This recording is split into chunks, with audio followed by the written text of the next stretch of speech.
and good evening. My name is Beth Pat, and I have been asked to give a presentation on why professional development is important and valuable, as well as why the school district should provide more funding for professional development for educators. I first really want to thank the school board for inviting me and really giving me this opportunity to explain the value of professional development. When I started to think about the importance of professional development, I immediately thought about the famous quote, "The only constant in life is change." Not only is this true in life, but it is extremely true in education as well. Already in the 4 years that I have been at Dayton, things have changed. My mom is a teacher, and I have watched her classroom change and evolve throughout my entire life. Our students are changing, the way we are teaching is changing, and best practices in education have changed. In order to best serve our students, a goal I think everyone here tonight would agree upon, we must provide teachers the opportunity to grow in their educational practice. When reflecting on our school district and thinking about growing in our educational practice, I see three very important areas we as educators need professional development in: critical thinking, transforming practice, and promoting justice. I really want to take the remainder of my presentation breaking these three concepts and down and laying out why I think it is vital we provide funding for our teachers to engage in professional development. The first area of need that I see in our world, and that includes our school district, is students who are able to think critically. According to the Critical Thinking, the Nuts and Bolts of Education, which is an article, critical thinking provides the intellectual tools students need to reason well within every subject and discipline, within every mode of human thought. We are preparing students to be successful in school, but also outside of school. We have an incredible CTE program at the high school, and it prepares students for different pathways and jobs after high school.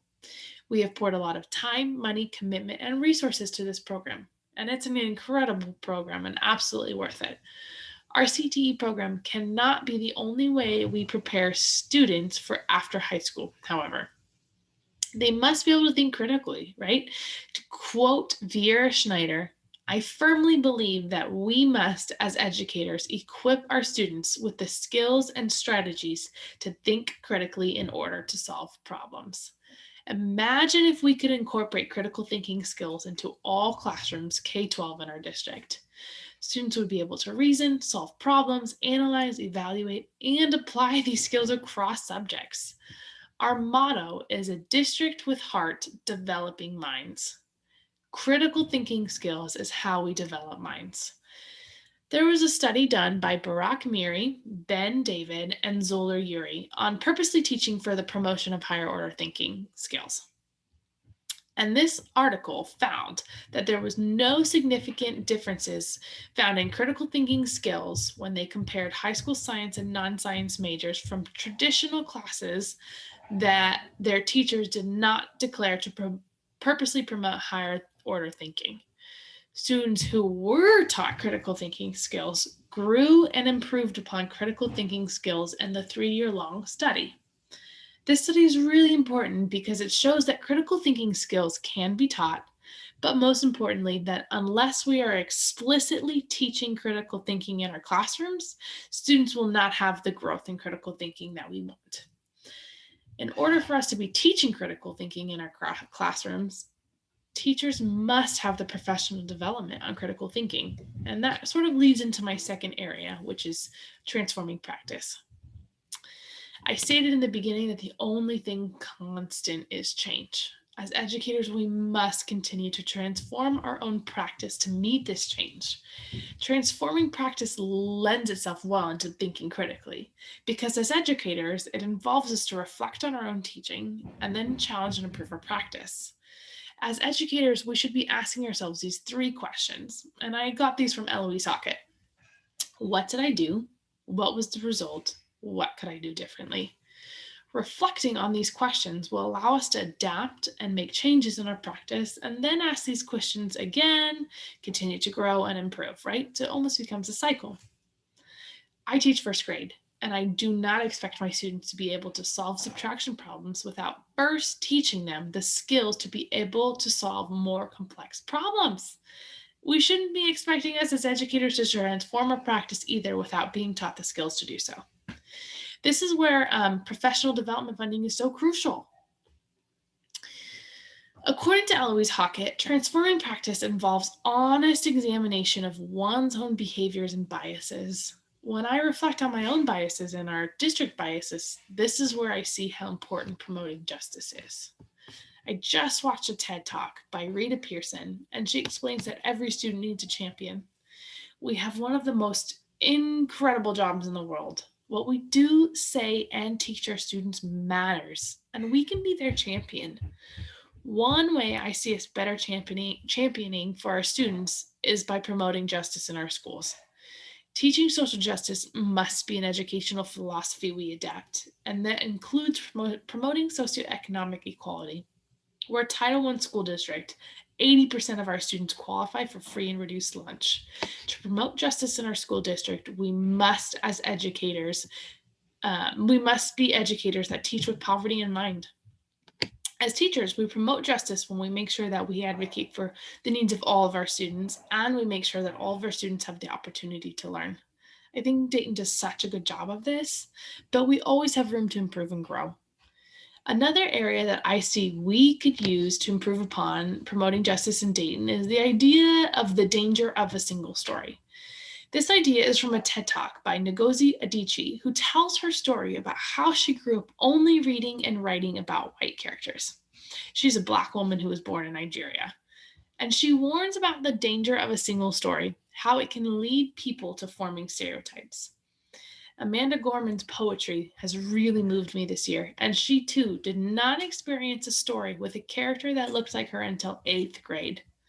We as a school district and as a society must do better about being inclusive with our literature and the stories we tell in our classrooms. This is such a simple but significant step we can take to promote justice. For this next part in my presentation, I really sort of want to walk through what it looks like to promote justice, think critically, and transform our practice here at Dayton. So this year was a super unusual year with COVID. It was crazy, right? And as educators, we almost had to reimagine what education could look like almost overnight. At Dayton, I'm proud to say that we were the first school district in this area to deliver food on our school bus routes to make sure that all of our students had access to food. We sent home our technology, our iPads, and our Chromebooks. We bought hotspots for kiddos. We had students where the hotspots weren't working come into the building to be able to access internet if they couldn't, just to make sure that they all had access to their education. We filmed our lessons because we had students who wouldn't be able to access school during the normal school hours because parents were working. We strived to meet the needs of our students during this crazy, difficult year. This is us promoting justice. When I think about transforming our practice and when I think about critically, however, I noticed that when we started Lippy, and we're about to start hybrid instruction soon, which I'm really excited about, but when I looked at students who were not coming back, I noticed a pattern, students who opted out. It was our low-income students who did not have access to healthcare and lived in multi-generational homes. Transforming practice and critically thinking makes me ask, how can we ensure that these students are able to access an equitable education? Can we do more for our CDL students? And what other resources can we be providing to make sure they are receiving the same education that our students in building are receiving? These questions allow us to transform our practice and educate our students in the best possible way we can. An article by Jeffrey M.R. Duncan wrote, he broke down several ways to develop social justice to educators. One of the biggest ways he says we can do this is through professional development. Ultimately, we need professional development to grow in promoting justice, transforming practice, and thinking critically at Dayton. I came here to talk about funding for professional development, and I broke down the 3 areas that I see at Dayton that really could benefit our educators and therefore benefit our students. I think if we think critically, we will transform our educational practice, and through both of these, we can promote justice. I do not see these 3 frameworks as individual entities, but rather a framework that, when implemented, will work together to create the district with heart that develops minds. Dayton is an incredible community and school district. I'm so thankful to be a part of it. I'm asking you to fund our teachers for professional development to continue to be incredible. Thank you so much for your time.